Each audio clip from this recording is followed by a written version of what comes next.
प्रिय दर्शकों नमस्कार। हमारे चैनल धर्मार्थ कल्याण में आपका स्वागत है। हिंदू धर्म में मांस खाना वर्जित है अथवा नहीं, इस संबंध में कई लोगों के भ्रम है। और इसका कारण है कि कुछ लोगों के मन में वेदों के विषय में बैठी हुई शंकाएं हैं, जिसके कारण वह समझते हैं कि वेदों में पशु बलि, मांसाहार आदि का विधान है। लेकिन मित्रों, यह अर्धसत्य से ज्यादा और कुछ नहीं है। वेद और पुराण हिंदू धर्म के मुख्य ग्रंथ हैं। वेदों का सार उपनिषद और उपनिषदों का सार भगवत गीता है। वेदों में पशु हत्या पाप मानी गई है और मांस खाने के संबंध में स्पष्ट मना किया गया है। इतना ही नहीं, वेदों में तो पशुओं के मांस के बारे में सख्त हिदायतें भी दी गई हैं।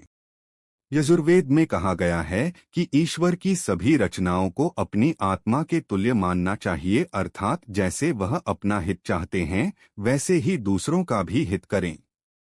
इसलिए आइए सच्चाई जानते हैं कि हिंदू धर्म ग्रंथों में मांसाहार और शाकाहार में से कौन सा भोजन उत्तम माना गया है। वेदों के अनुसार अहिंसा को परम धर्म माना गया है, अर्थात वह हिंसा जो किसी जीव के द्वारा अत्याचारी से अपनी रक्षा करने के लिए न की जा सकी हो। इस प्रकार की हिंसा को सबसे बड़ा अधर्म माना जाता है और मांस का भोजन जीवों पर इसी प्रकार की हिंसा द्वारा प्राप्त होता है। इस प्रकार से सनातन धर्म में हिंदुओं के लिए मांस भक्षण सबसे बड़ा पाप माना जाता है। महाभारत में भी मांस भक्षण की घोर निंदा की गई है। मनुष्य को मन, वचन और कर्म से हिंसा न करने और मांसाहार न करने का आदेश देते हुए कुछ श्लोक अत्यंत ही प्रासंगिक माने गए हैं। आइए इस वीडियो में जानते हैं कुछ ऐसे ही खास श्लोक और उनके अर्थ के बारे में। स्वमासं परमासेन यो वर्धयितुमिच्छति नाति क्षुद्रतरस्तस्मात् नृशंसत्रो नरः। इस श्लोक का तात्पर्य है, जो दूसरों के मांस से अपना मांस बढ़ाना चाहता है, उससे बढ़कर नीच और निर्दयी मनुष्य इस संसार में दूसरा कोई नहीं है। अर्थात जो मनुष्य मांसाहार करते हैं वे सभी कार्यों में से सबसे निंदनीय कार्य करते हैं। मांसाहार करने वाले ऐसे मनुष्यों के हृदय में निर्दयता की भावना सदैव प्रबल रहती है। अदृश्यः सर्वभूतानां विश्वास्यः सर्वजंतुषु साधूना सम्मतो नित्यं भवेन्मांसं विवर्जयन्। इस श्लोक से तात्पर्य यह है कि जो मनुष्य मांस का परित्याग कर देता है वह सब प्राणियों में आदरणीय, सब जीवों का विश्वसनीय और सदा साधु संतों द्वारा सम्मान पाने का पात्र होता है। भगवान बृहस्पति जी कहते हैं, ददाति यजते चापि तपस्वी च भवत्यपि मधुमांस निवृत्त्येति प्राह चैवं बृहस्पति ही। अर्थात जो मद्यपान अर्थात मदिरापान और मांस का भक्षण त्याग देता है और जीवन दान देता है, उसे यज्ञ, हवन और तप तीनों का फल मिलता है, क्योंकि सभी जीवों को अपने प्राण अत्यंत ही प्रिय हैं। एवं वै परम धर्म प्रशंसन्ति मनीषिणः प्राणा यथात्मनोभीष्टा भूतानांपि वै तथा। इसका तात्पर्य है कि जिस प्रकार से मनीषी पुरुष अहिंसा रूप परम धर्म की प्रशंसा करते हैं और जिस प्रकार से मनुष्य को अपने प्राण बहुत अधिक प्रिय होते हैं, उसी प्रकार से सभी प्राणियों को अपने अपने प्राण प्रिय जान पड़ते हैं। इसलिए मांस को खाना महादोष भी माना जाता है। न ही मांसं तृणात् काष्ठादुपलाद वापि जायते हत्वा जंतु ततो मांसं तस्मात् दोषस्तु भक्षणे।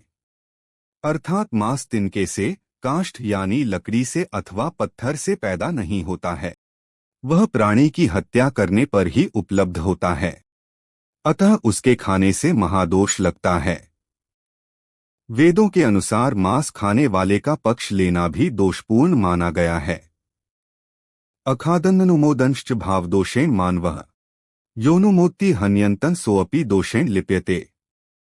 इस श्लोक का तात्पर्य यह है कि जो मनुष्य स्वयं तो मांस नहीं खाते हैं परंतु मांस खाने वाले का अनुमोदन करते हैं, अर्थात मांस भक्षी का पक्ष लेते हैं, वह मनुष्य भी भावदोष के कारण मांस भक्षण के पाप के भागी होते हैं।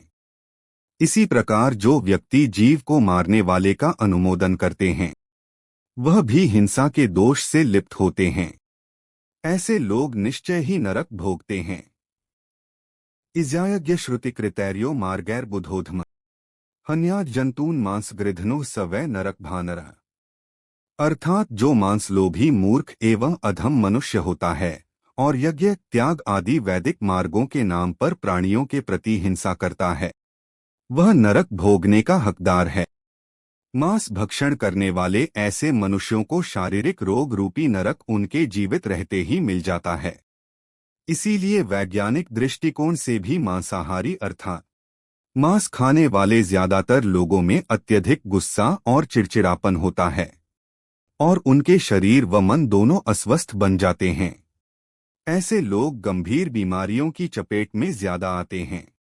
इनको होने वाली बीमारियों में उच्च रक्तचाप, मधुमेह की बीमारी, हृदय संबंधी बीमारी, कर्क रोग अर्थात कैंसर का रोग, गुर्दे का रोग, गठिया रोग और अल्सर आदि रोग शामिल हैं। इस प्रकार से मांसाहार के इन सभी दुष्परिणामों को देखते हुए हमारा आपसे अनुरोध है कि आप मांसाहार का त्याग करके शुद्ध शाकाहार का जीवन अपनाएं, जिससे आप पाप कर्म के भागी न बने और आपका परलोक गमन का मार्ग शुद्ध और पवित्र बन सके। प्रिय दर्शकों, यह थी हमारी आज की प्रस्तुति। आपको हमारी आज की प्रस्तुति कैसी लगी, कृपया कमेंट करके हमें अवश्य बताएं और हमारे चैनल को सब्सक्राइब करके हमारा सहयोग करें। धन्यवाद।